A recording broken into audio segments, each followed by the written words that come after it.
অনেকে বলে যে সাগরের রোলিং চলা অবস্থায় খাওয়া দাওয়া নাকি করতে পারে। ভাই, খাওয়া দাওয়া করবেন, খাবার থাকতে হবে তো।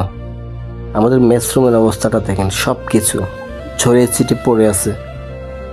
রোলিংয়ে তরকারির বাটি থেকে, মশলার বাটি থেকে ধরে দেখেন মাংস, সব কিছু এলোমেলোভাবে ছড়িয়ে ছিটে পড়ে আছে।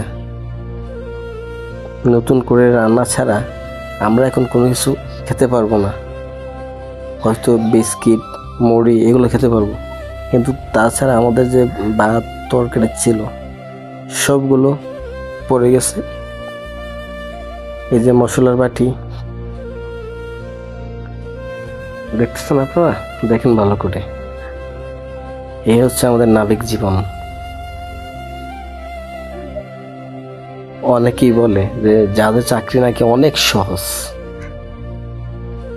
ডিউটি করা, ঘুমিয়ে থাকা, এইভাবে নাকি যাদের চাকরি।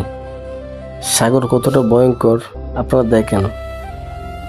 এই যাদের চাকরি না করলে সাগর কতটা ভয়ঙ্কর কখনো বুঝতে